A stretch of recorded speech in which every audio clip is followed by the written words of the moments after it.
about their specific research. And at the end, we'll have a question and answer session where you can enter questions in the chat and we'll be able to talk about those. Without further ado, I'm just going to pass it on to Heather. Heather, take it away. Okay, thank you very much, Michael.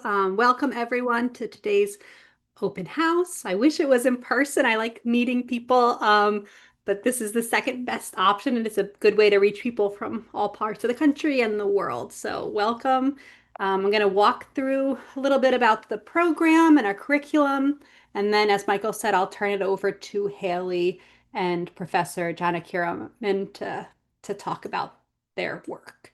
So at Tulane, this is really, I think, sums up our program really well. Preservation isn't just about saving buildings, it's about sustaining culture, community, and identity. We are based in the School of Architecture and Built Environment. And though we talk about the built environment a lot, the built environment only exists because of the communities that built it and sustain it. So our focus really is on people as opposed to buildings. But I think really all preservation programs have that view in essence. It's about people. Um, so for me, my practice, I mainly specialize in cultural heritage sites, vernacular architecture, specifically in the Gulf South region and deathscapes. And deathscapes could encompass cemeteries, graveyards, mass burial spaces, unmarked burial spaces. I research the socioeconomic issues and burial practices and how inequities shape selective and collective memory. Um, I also have done quite a bit of masonry conservation and digital documentation and mapping.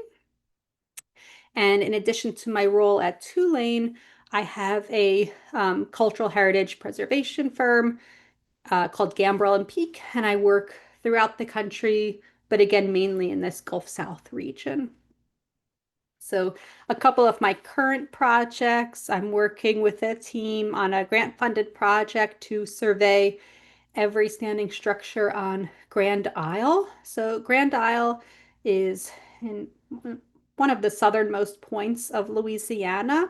It's really prone to coastal erosion and rising sea levels um, and storms. So our goal through this project is to do a comprehensive survey of the island, which has never been done before, document every building, and then we're going to build a ArcGIS database where we track changes to the built environment over time, starting in Grand Isle, but eventually expanding to include all of southern Louisiana.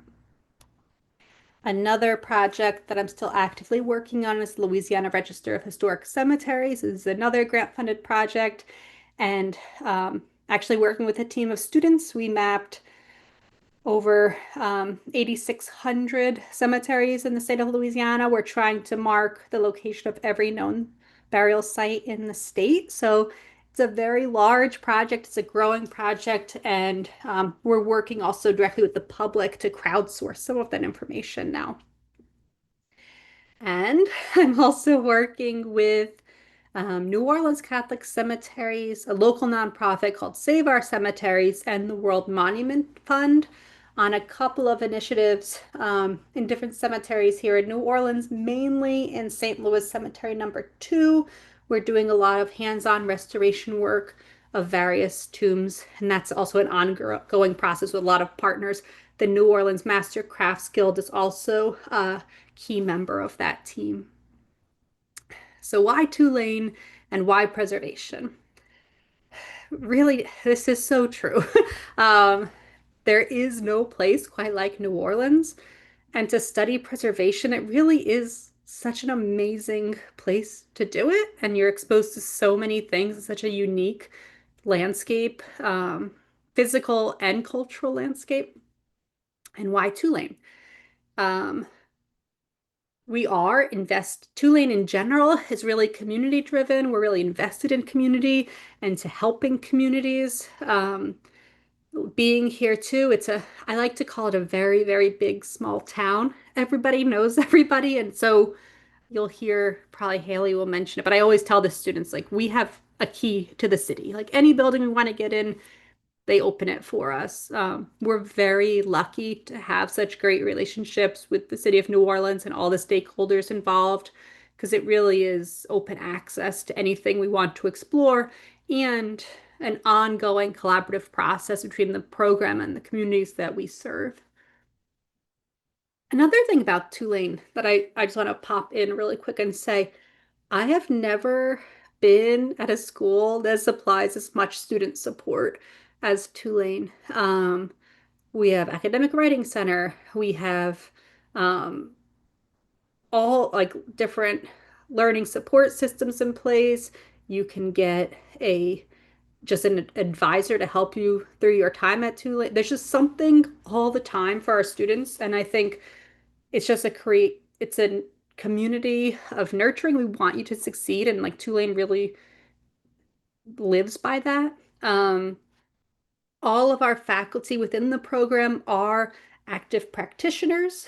Um, we work on real world projects, so you're not just learning in the classroom, you're actually out in the field doing things. We love cross-disciplinary. So it's a program, not a department.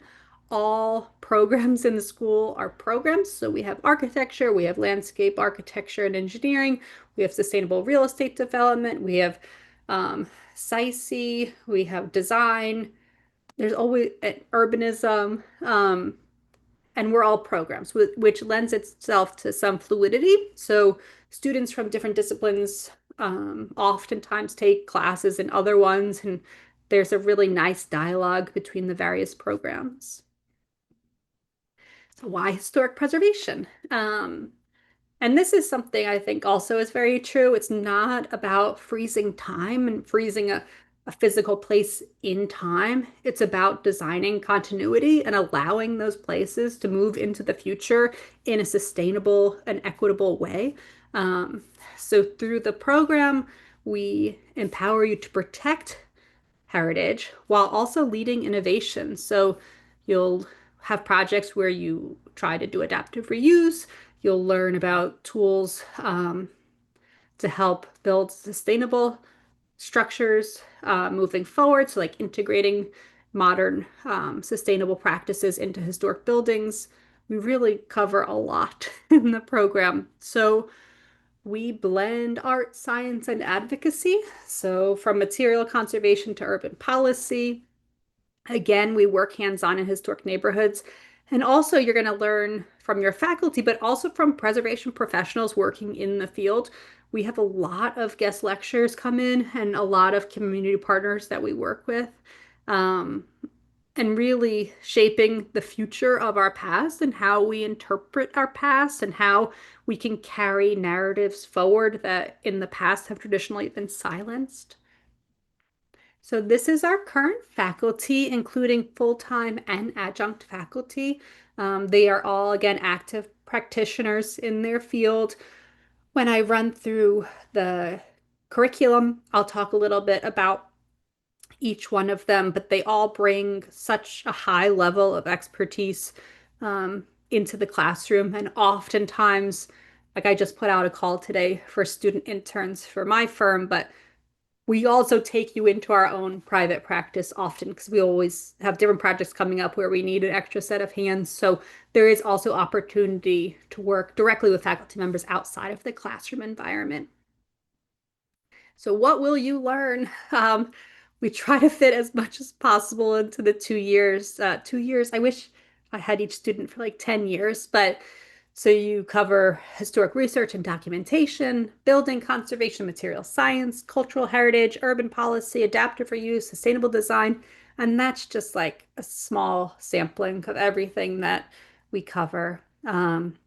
We offer three modes of study. So we have the Master of Science in Historic Preservation. We have a graduate certificate in preservation studies. And so that's a certificate at the graduate level, either as a standalone or as a certificate to augment another program that you're studying. So some of the Masters of Architecture are in that, have the certificate. We have a PhD student in art history currently pursuing the certificate. And we have an undergraduate minor in historic preservation. Students in our program, if you're in the MSHP program, you are also welcome to to obtain certificates in other disciplines through the use of your electives. So some students in the past have gained the Graduate Sustainable Real Estate Development Certificate, the Public Interest Design Certificate. Those are both housed within the School of Architecture and Built Environment. Other students have gotten the GIS certificate, which is in the School of Science and Engineering, or the Disaster Resilience Leadership Certificate, which is in the School of Professional Advancement. So again, I keep stressing this, but it's a huge component of who we are. Studio projects in real neighborhoods, collaborating with local, national, and international partners, field work, internships, community engagement. We want you out of the classroom, meeting and doing and exploring and learning through doing. So you come in after the application, of course. The first summer is a orientation, which is all school, and what we term a preservation boot camp. So most of our students don't come to us from an architecture program, though some do. Ones that do not and that want to feel more comfortable coming in, over the course of a week, we go over hand drafting, CAD drawing, um, sketching, a couple of different documentation methods. You also learn them all in the first studio class you take, but this is the way for you to feel more confident going into that first semester class. It's just a basic overview, but for the students that have gone through it, I think it's very beneficial just to make you have a little bit more confidence in the classroom. And then the first year begins. So the first year we offer the first semester Preservation Studio 1. Again, that's our documentation studio. So you will learn the very basics, how to measure, how to draw digitally, how to understand spaces through documentation. So that's a 6 credit course. We also have Introduction to Historic Preservation, which is an overview of the field in the United States. So a lot of it has to do with the systems and mechanisms in place to make our work possible. You have History of American Architecture, which is pretty self-explanatory, and then archival research methods, where you learn how to research a building from pre-construction on the plot to today, really. So you track chains of title, you check historic maps and see changes over time. You see changes over time in the physical building, and you're introduced to various archives around New Orleans and online that could help aid you in that research, which ultimately can help you in the future with any project that you're working on. Then you take a well-deserved break, which is coming up for our current students, and you come back for the spring semester. Preservation Studio 2 is generally our planning studio that also includes most years international trip. Some years the international trip is positioned slightly somewhere else in the curriculum, but this year we're running it in Studio 2 over spring break. So the students will be traveling to St. Thomas, and I'll talk about that in a minute. You take New Orleans architecture, which is focused again on New Orleans architecture, conservation technology, where you are introduced to material studies. You really get to know materials. The way the course is going to be taught this year, students will have a lot of hands-on learning experiences like pouring plaster and making molds and doing basic brick coursework and really understanding the materials on a building scale. And then preservation professional development. So 1 credit course. And in that course, we teach you how to go out and be successful in applying for internships and ultimately jobs. So we go over your resume. We learn how to best present yourself, how to search for jobs, how to negotiate. And we give you those skills so that way not only can you get a job eventually, but also you can best represent yourself in a professional way while still a student. So either applying for conferences or internships or practicum experiences, you'll have the tools to feel um, confident in doing so. So Preservation Studio 2, like I just mentioned, this year they're going to go to St. Thomas, which is a U.S. territory, so it's not really international, but we're counting it as the international trip. And this semester, the topic of the studio changes every year. This year it is on World War II era military architecture, mainly bunkers and forts. So this fort is located on Water Island in St. Thomas. So throughout the course of the semester, students will be learning about the policies and different aspects of how these places came to exist and what their imprint on these location means for the residents and for posterity. And so then the students will go there, they'll document the site, and they'll come up with some plans for future use. Then, after the semester is done, is the summer. So, one thing I forgot in spring, you also take preservation research seminar. And so that class teaches you how to do your literature review, your methodology statement, how to start building out a research proposal for the work that you're going to start undertaking in this summer. So you will begin your thesis research or your practicum work, and that class in the spring will prep you for either of those. A lot of students also choose to do their internship over the summer, but that's a flexible timeline. Really, you can complete those hours at any point in the 2 years. And then every fall, the school puts out a call for travel fellowships. I always encourage students to apply for them so you can get up to $4,000 to fund a research experience anywhere in the world. So if students are awarded that, and a lot of our students are, they take advantage of that during the summer months.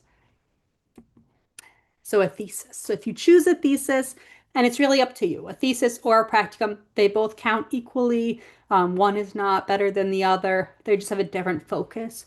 So if you have a research topic you're very invested in and you want to explore, thesis is probably the best way to go about that. And so you start forming your ideas and learning how to research in that spring semester. Over the summer is when you'll do a lot of your field work and research documentation.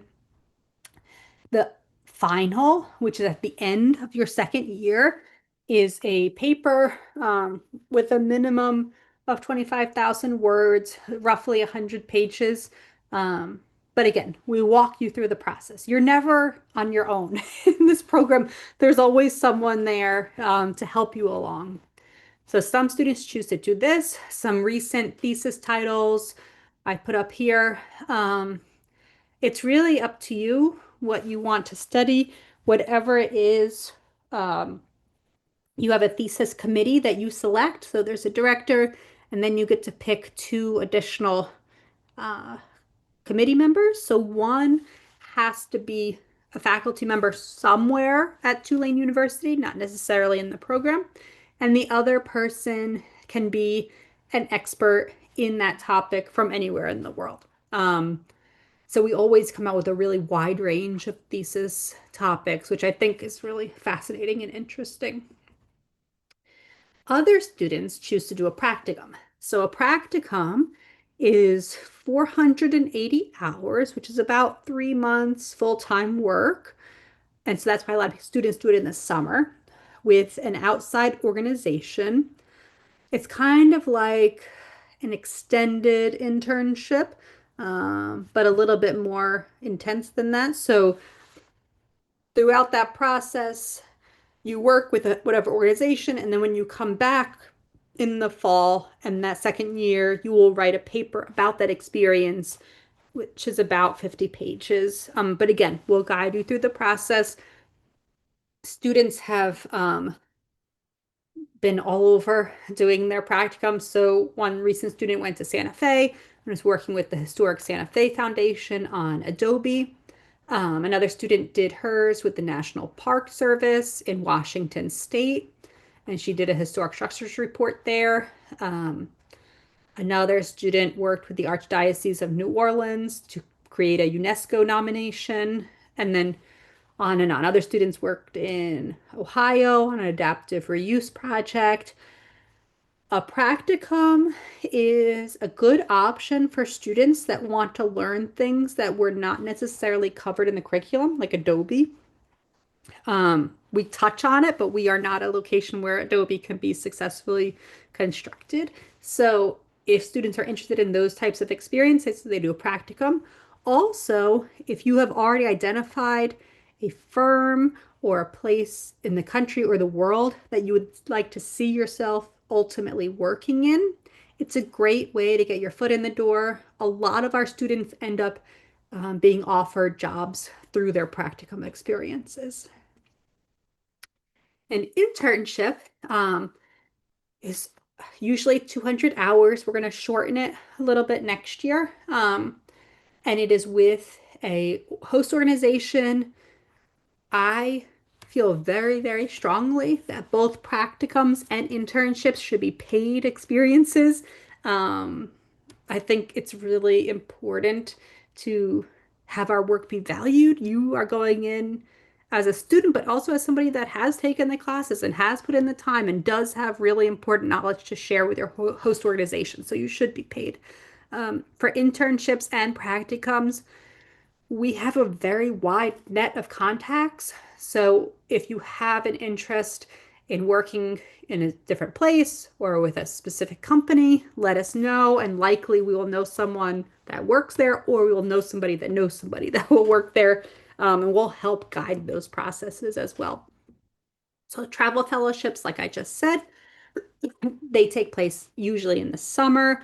We have students going all over the place. The two on the bottom that are pictured, one went to Peru and with an anthropology professor and studied a Peruvian archaeological site where she laser scanned everything and did independent study with him afterwards. Another student traveled to Miami to assess neoliberalism's impact on the Gulf Coast preservation. This last summer, we had a student go to Spain and Morocco to study the historic ironwork in those locations. And we had a student go to up to the Smithsonian as well to do research over the summer. So, New Orleans, it is, if you've never been here before, it's so different from what you imagine, at least for me. I'm not from here, and I had a totally different idea of what it was before I got here. And then I got here, and it's just every day you learn something new about this place. It's a really amazing place to live and experience the built environment.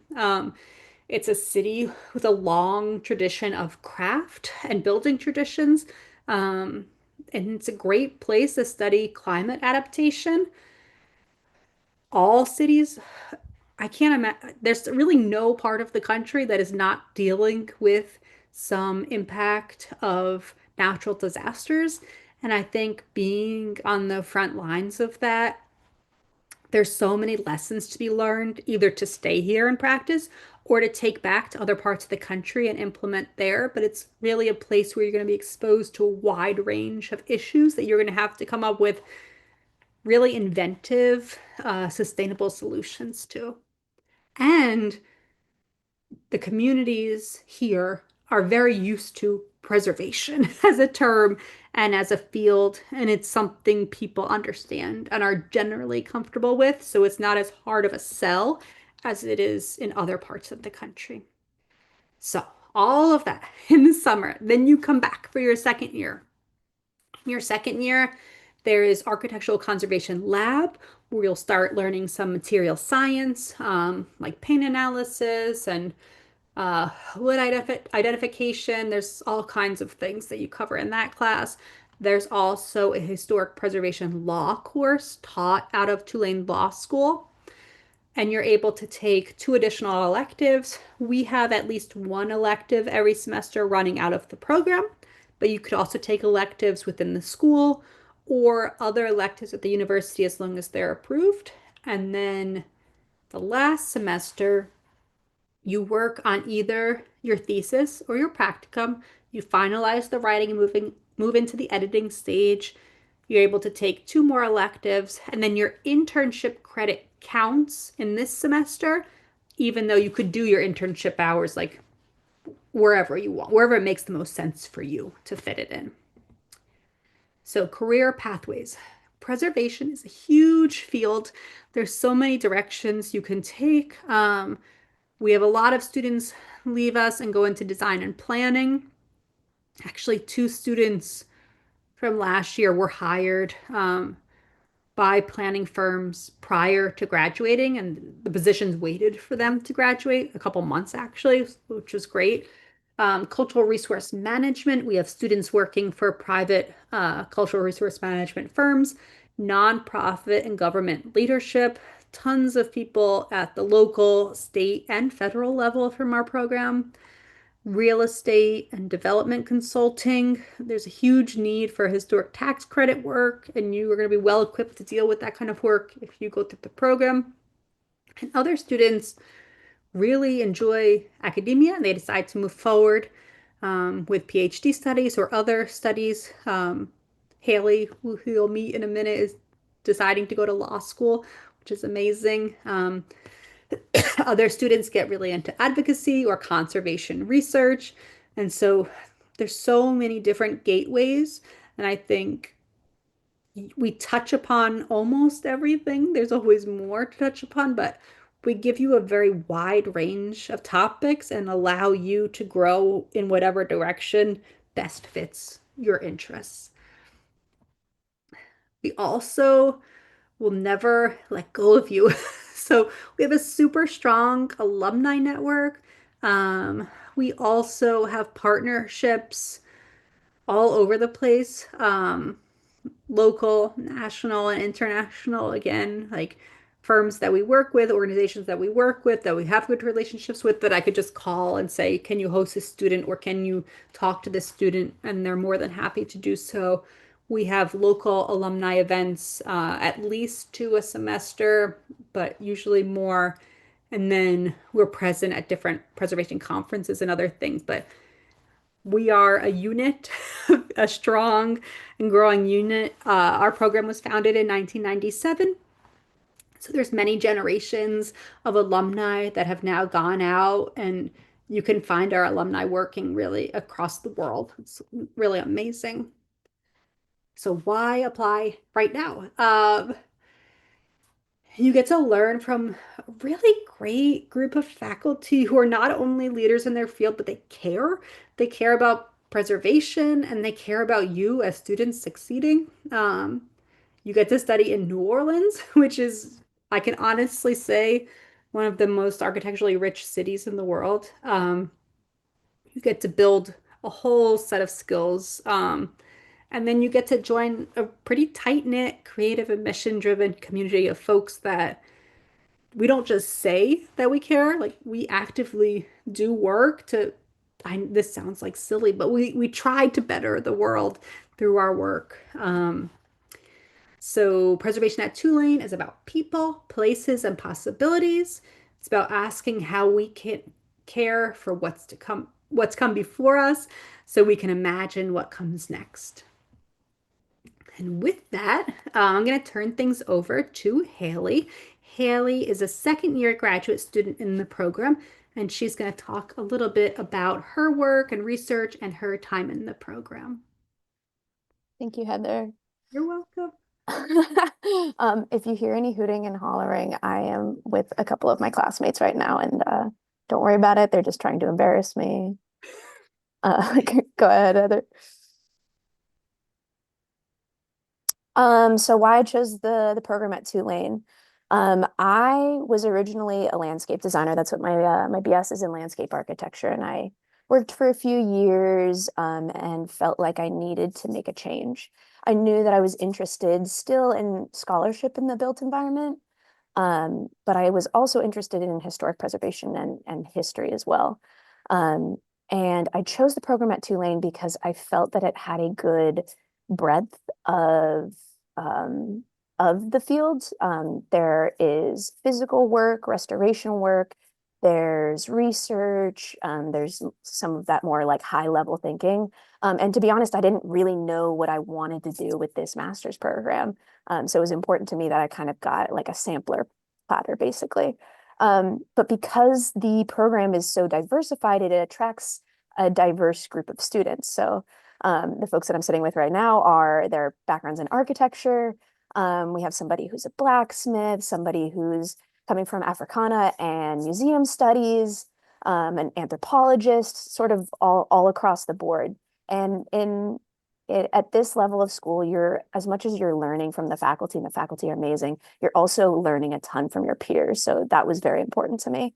And again, I love being a student. That's why I'm going to law school after this. And it was important for me to come back to school and re-engage in academia. This is sort of reiterating a few of Heather's points, so I suppose we're just like hitting this over the head. But New Orleans is truly a unique architectural setting. There's all sorts of styles. People really value the architecture and preservation, and it's a great and encouraging place to learn historic preservation. And again, like its location in the Gulf, we have all of this climate change and all of these pressures that cause us to really be innovators in this field, and really kind of lead folks with these ongoing issues. That New Orleans has a tight-knit professional community. Not only are some of our lecturers and faculty professors of practice and own their own practices, so you get to meet them that way. But everyone knows everyone. You meet all of these different practitioners at these little mixers and things. So I try not to piss anyone off because that could be detrimental. And New Orleans has a very rich historical narrative to contend with. And that shows up in the built environment and how we do research and all of the stories that we are uncovering and trying to communicate. It's a very helpful practice in learning how to, especially in the political environment we are in now, really communicate truth and be responsible in how we are dealing with history. Some cool stuff. So Tulane really loves to let us travel. Heather spoke about it before, but there's always a trip abroad. We did ours during the summer after our first year. We went to Scotland, and we got to see a bunch of cool castles and really contrast the way different countries deal with heritage conservation and historic preservation. I've taken great advantage of this, but they love to send you to little conferences. I applied for some awards and actually got to go out and I went to DC to advocate for historic preservation and got to, take meetings with my congressional representatives. And like Heather said, the alumni network is really diverse. The reason that I decided that I did want to pursue law, I got to talk with somebody who works at the National Trust as a lawyer, and that really inspired me and spurred me on with the rest of my career. So it was a nice connection to make. Tulane loves to foster individual interests. So I kind of quickly discovered that I was really interested in Chinatowns. And received a lot of support from the faculty and a lot of enthusiasm in my research interests. And I've sort of been able to worm the Chinese community and Chinatowns into all of these different projects throughout my classes in a bunch of different studios. And it's been encouraged and has helped me as a person continue on this interest of mine. And I got to my internship this past summer was with the National Trust for Historic Preservation, working on their America's Chinatowns initiative. Um, and the reason I got that job, not only am I a phenomenal candidate, but I actually met the person who was doing the hiring at a conference. And there were a ton of candidates for that job. And I think because I made that personal connection, I got the opportunity to do that internship. And beyond the program, like I said, uh, they assist in any and all of your next steps. Folks are going on to do their PhDs and receiving help with those applications. I'm obviously going on to law school and receiving help and advice for that. But a lot of folks will stick around in New Orleans and receive help getting jobs. And Tulane is great at making and fostering those connections that help you in your professional career beyond. Um, I got to, over the summer, I volunteered for one of our professors' field schools and went to Martha's Vineyard, which I'd never been to before. That picture is one of my classmates and I at a historic millworking class where we made our own windows. It's still sitting in my house. I have it now, but I know how to make it. I haven't really done anything with the window.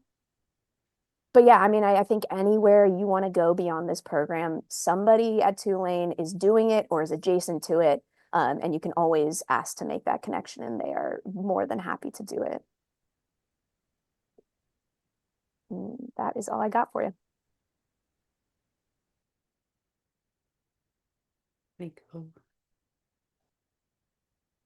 Okay, thank you, Haley. Let me go backwards. Actually, we'll go to Michael's slides first. So Haley is like she mentioned two other students. Those are two other second year students. So like even outside of the classroom, they're all like working together projects. We never see enough of each other, which I think is just something that happens organically all the time. Yeah, these two won't leave me alone. Yeah. Well, I just want to take a moment to talk about the admissions process for the program. Um, After this webinar concludes, I'm going to send you an email. It's going to have links to the admissions page, to tuition, and more information about the program. So this will come to you. The application is free to apply. With the application, we ask for just kind of a research writing sample. If you've done any kind of graphic work, a sample of that, just kind of get an understanding of your writing ability and how you think. Statement of interest, really telling us who you are, what your goals are, why do you want to do this program at Tulane, and what do you hope to accomplish after you complete the program. Official transcripts, two letters of recommendation if you're coming from undergraduate program or another school, university, maybe one of those being from faculty professors. But if you're coming from the professional world, two professional references is fine as well.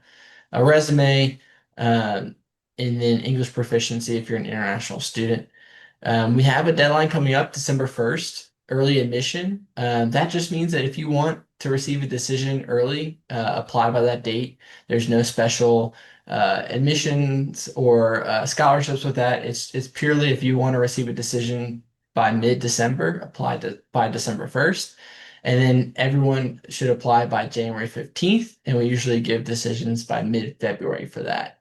After that, we're really rolling admissions. So as soon as you apply, we try and send those decisions back. With April 15th being the ultimate deadline for you to tell us if you're coming. And next slide, Heather. Now we have a lot of opportunities available for students if finances is a concern, if you feel like finances is a barrier, just talk to us. I encourage you to apply. Everyone that applies is automatically considered for all scholarships. The two main or the main scholarship we have is a merit scholarship. That's based on an assessment of your application materials, your work sample, and that ranges from 25 to 75% of tuition. We have the Boudreaux Scholarship, and that's really a scholarship for students who are want to increase opportunity in the built environment. And so that would really come out in your personal statement. There's more information about these online, but we also have federal aid through the FAFSA, There's options for payment plans. There's internships and assistantships opportunities. So please talk to us if you feel like finance is a barrier. But that's all I have to say with admissions. With that, I'm going to pass it off to Arthi so she can talk about her research. Thanks, Michael.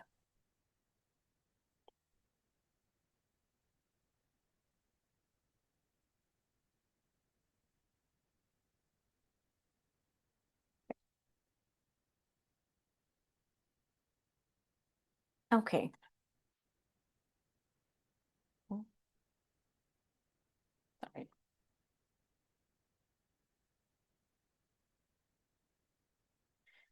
Okay, hi everyone. My name is Aarti Janakiraman. I am an assistant professor of preservation and urbanism here at the school. My background actually is in urban planning and architecture, and so that's really sort of the types of perspectives and lenses that I bring to thinking about historic preservation issues.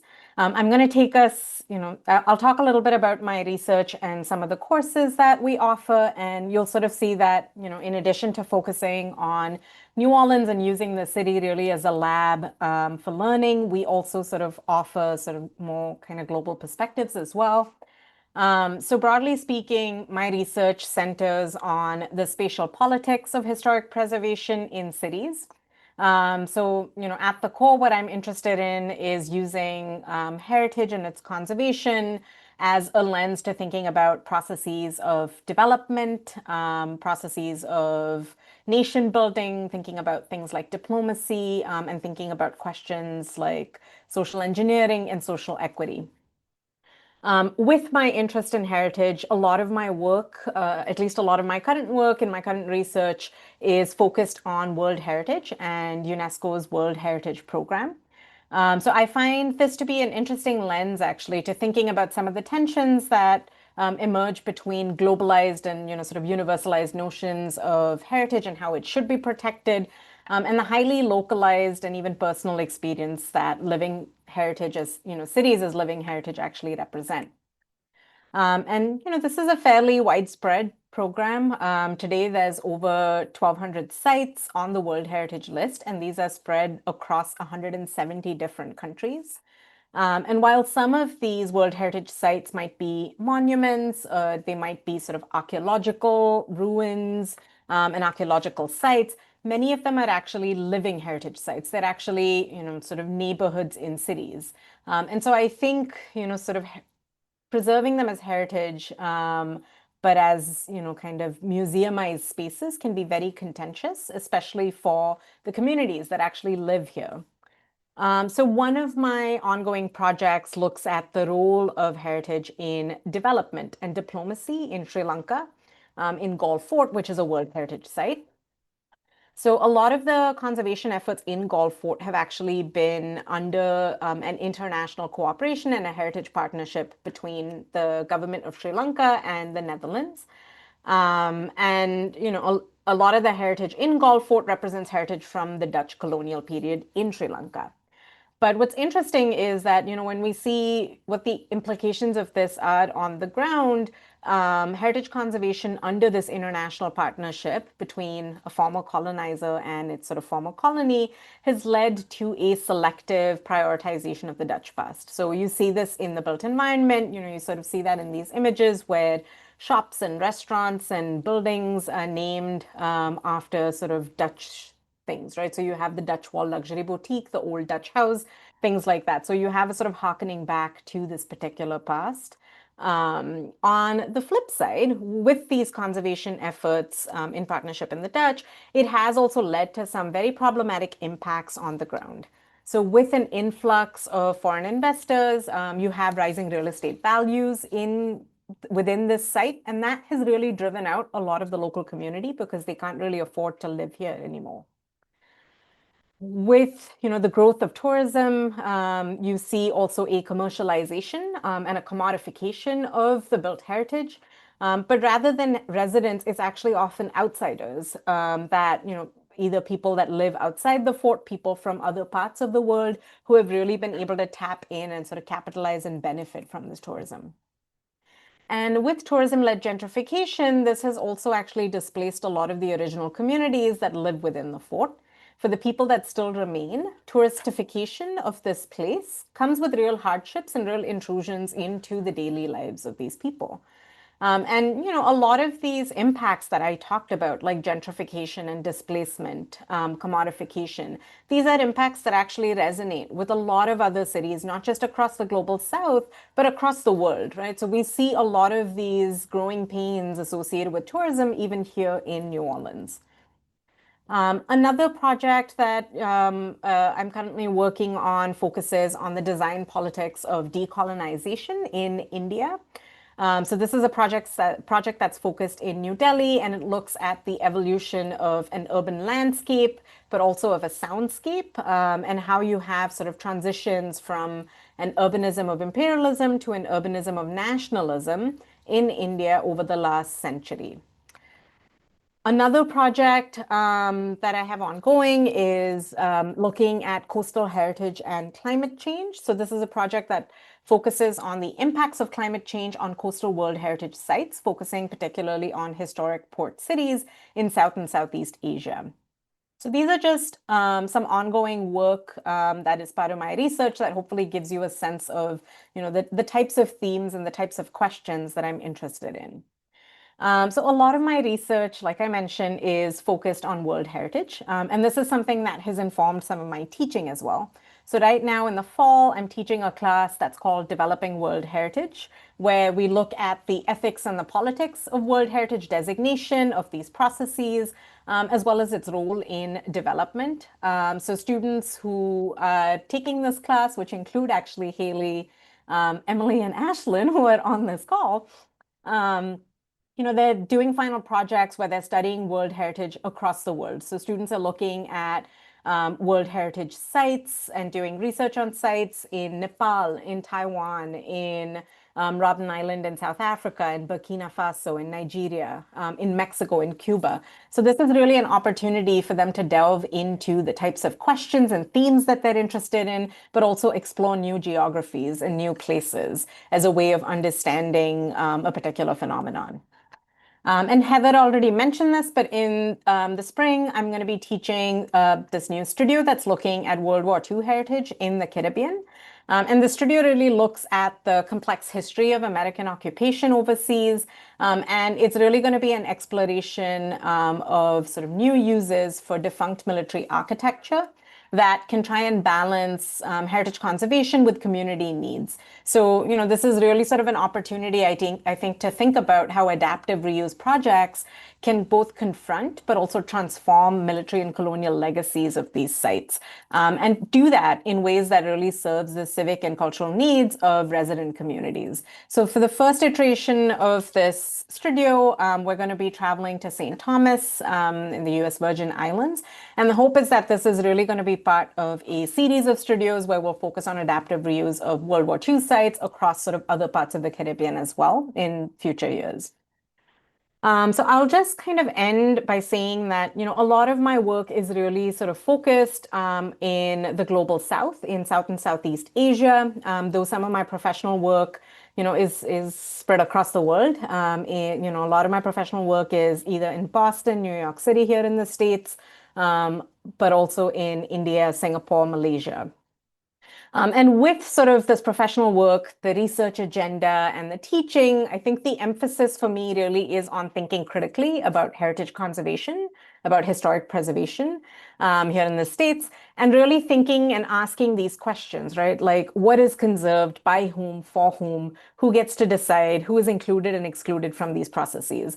And so I think these are important questions to consider because heritage conservation, like Heather said right in the beginning, it's not just about buildings, but it's really about society, it's about people, it's about community, it's about identity. So I'll stop with that.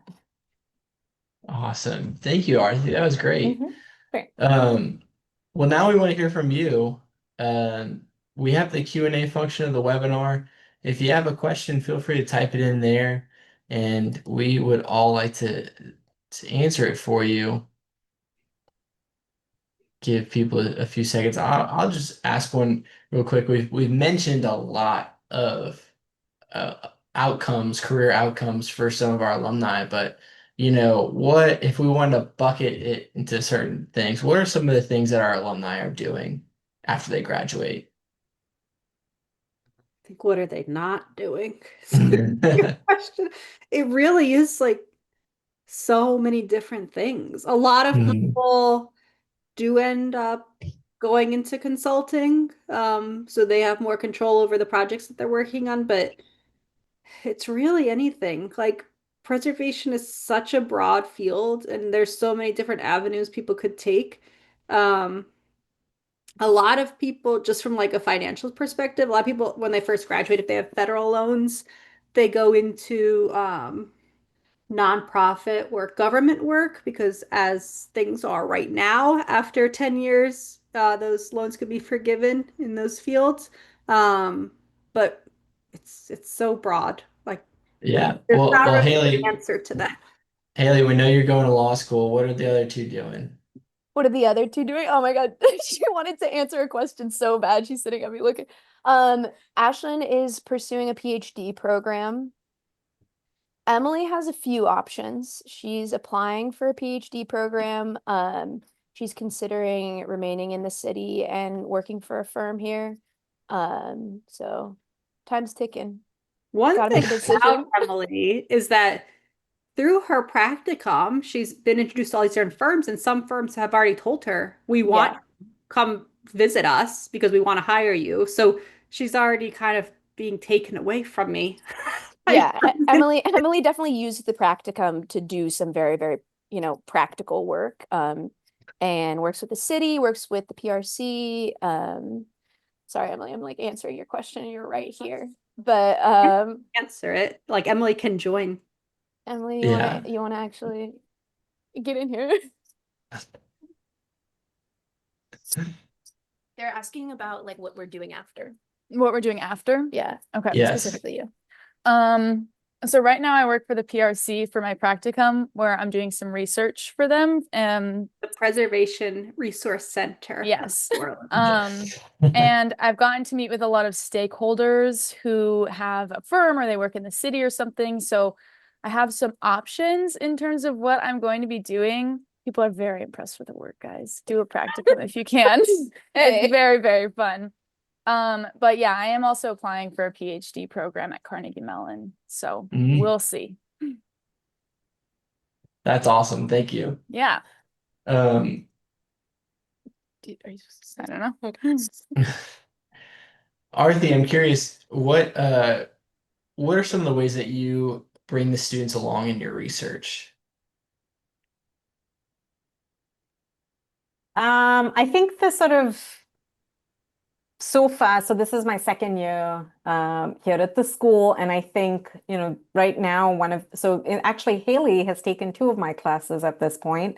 And I think, in the spring we did a studio here in New Orleans where we looked at issues of tourism in the French Quarter, which very much is, I think, even if the geography isn't where my research is focused, I think thematically aligns really well with my interests and my research, and that's something that we sort of explored here in the French Quarter. And then right now the Developing World Heritage course that I mentioned, I think is also another way in which it's a great opportunity to learn with the students, to explore sort of new places, new topics, new questions, while also introducing students to a sort of a global framing that maybe they haven't had an opportunity to have exposure to before this. So I think, yeah, that's kind of two examples that I would give, Michael.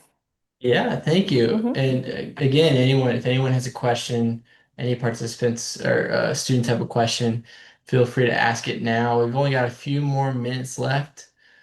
Um, One thing I want to just mention while people are sure. here. I love if you email me and say you want to have a meeting with me and talk about the program or talk about specific things that you're interested in. I'm always happy to make time for that. I love making that time because I get to meet new people and hear about new projects. So please take advantage of that. Please email me. Either we could set up a Zoom or you can come on campus and I can give you a tour, but I'm happy always don't feel like you're not bothering me. Like I like doing that part of it. Yes, absolutely. I think everyone here would attest to that too. So we'll go ahead and end the webinar there. Like I said, after this event, we're going to send you an email with more information about admissions, the program, and my contact information. If you want to talk to any of the people here, feel free to let me know. I'd be happy to connect you. If you want to talk to another student in the program, we're really good about matching your interests with students or recent alumni interests. And so we're happy to do that here. But we want to thank you all for coming and hope you have a great day, and we'll hopefully see your application soon. Thank you. Thank you.